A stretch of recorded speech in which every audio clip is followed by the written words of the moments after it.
I hate to admit it, but Bunny Girl Senpai has not been that impressive. To express my sad feelings of disappointment, I've decided to create a review talking about all of its shortcomings. Be wary, as soft and frail individuals who cannot take constructive criticism will be hurt in a major way while watching this video. Also, this video is completely serious by all means, so in the rare instance where I am joking, you'll be warned in the form of a laugh track. This signal is your cue to laugh at my joke. All laughing outside of this cue is unpermitted.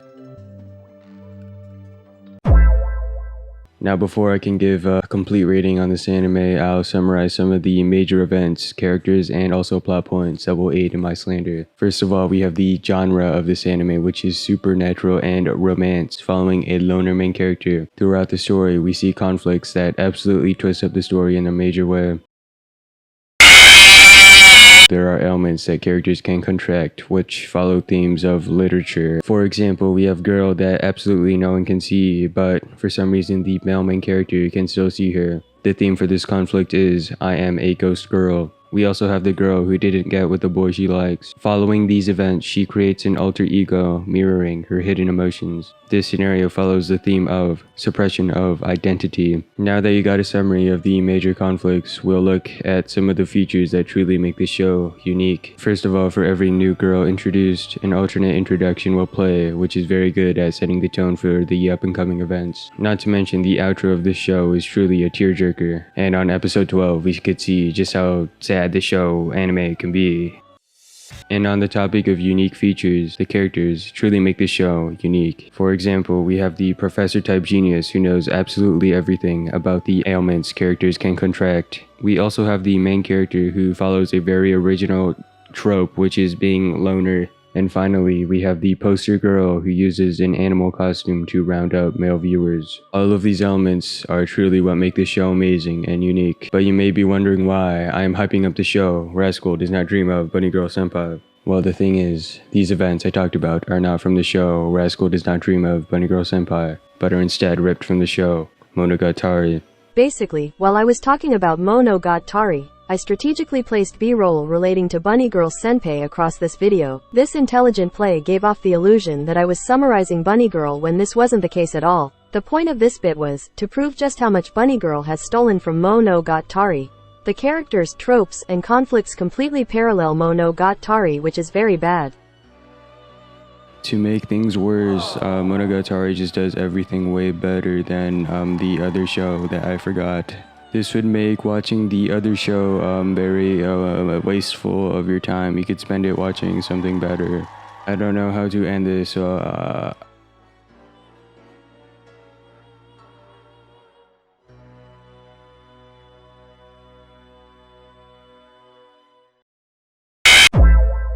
a good main character is essential if you want your series to be enjoyable. Luckily, the MC for Bunny Girl has lots of enjoyable scenes. For example, the scene where he sexually harasses this girl for no reason is honestly quite enjoyable. I also like the scene where he harasses this girl for no reason as well.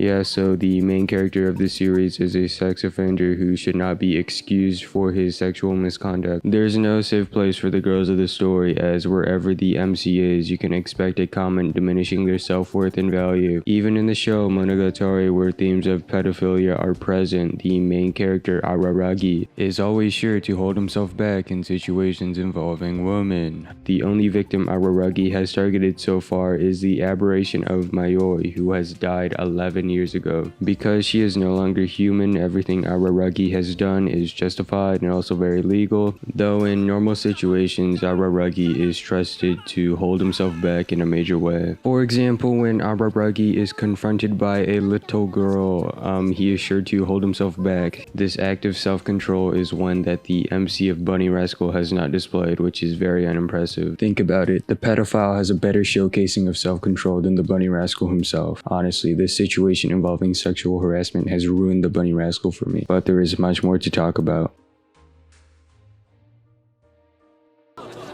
As you know, the MC for Rascal Girl is a loner, and not only that, he is a loner with a pathetic friend count of only 2. How sad is that? But the thing is, this guy with absolutely no friends somehow has the greatest social skills of all time. Not only is this unreasonable, but it is an obvious attempt to appeal to the loner male fan base. And honestly, as a loner anime MC IRL, I simply find our sexual misconductors' demeanors to be unrealistic, ruining my anime watching experience. To prove my point even more, I will talk about a good example of anime protagonist MC that is also a loner. An example of a good anime loner would honestly have to be Kiriyama from the show March Lion. I'll quickly talk about what makes him so good. Kiriyama's entire family was hit by a car when he was 7 years old. Following these events, he loses his humanity, only choosing actions that will aid in his survival. Kiriyama had no friends at all for most of his life, sacrificing his childhood to secure a future that was not so awful. This sense of reality spewing from Kiriyama is what makes me like him so much. Now let's compare this to the Bunny Rascal MC. At the age of 15, Bunny Rascal's little sister was shot dead, but not only that, his sister was replaced by an alternate anime sister. After these events, Bunny Rascal became a loner, eating lunch all by himself and stuff, which is quite saddening. But in a mere 2 years, Bunny Rascal recovered from the death of his sister as we see shots of anime loner eating lunch surrounded by 4 females in his apartment. Now, this showing of recovery, even from the darkest of times, is truly what makes Bunny Rascal a great main character. Though I am only joking around, as this miraculous recovery is so unrealistic And bad. So, the MC for Bunny Rascal suffers by being a sex offender and also by being unrealistic and uncool. And bad.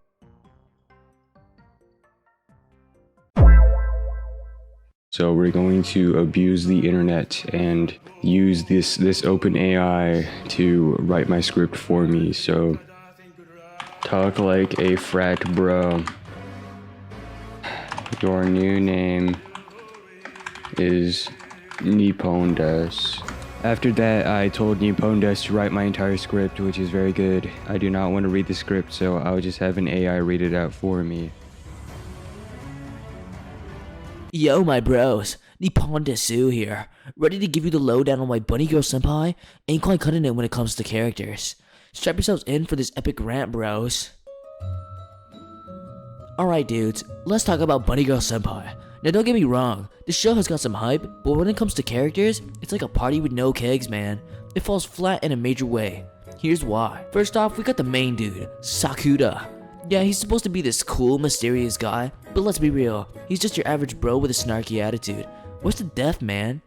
We need a protagonist who's more than just a one-liner machine.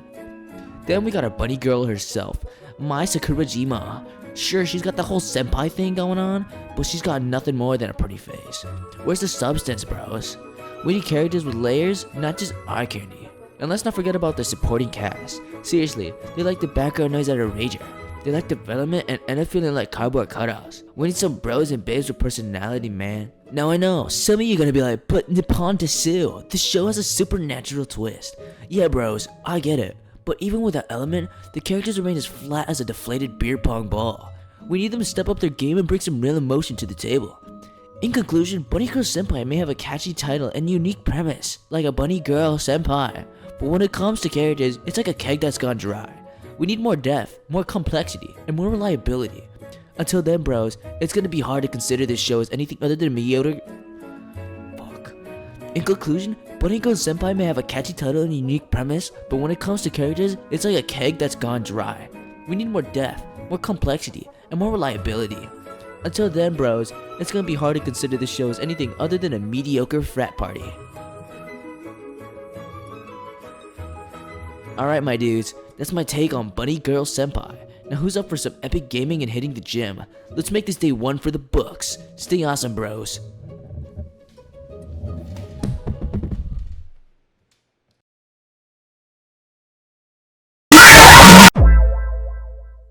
Bunny Girl Senpai is the title of this mediocre anime, and surprisingly, while watching the show, I noticed it was severely lacking when it came to Bunny Girl Senpais. Out of the 300 minutes of watch time I had, I'd say there was around 10 minutes worth of Bunny Girl Senpais. Because of this, the title of this anime is nothing more than clickbait, which truly makes my blood boil in a major way. This is the case because I started watching this show hoping for a plot surrounding the premise of Bunny Girl Senpais, though I was greatly disappointed when I found out the truth. Even the show Monogatari was able to create a normal title for their series. For example, the first season of Monogatari was called this word on screen.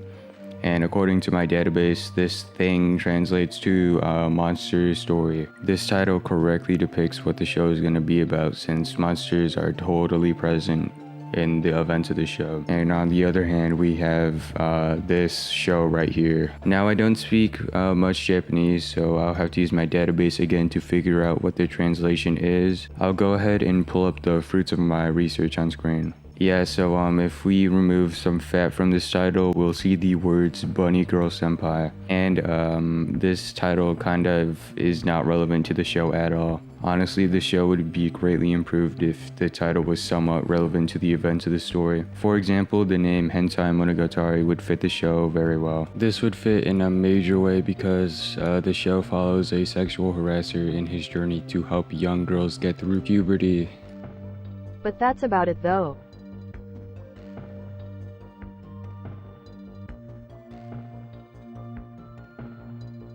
So to conclude, this show is very mid and trash.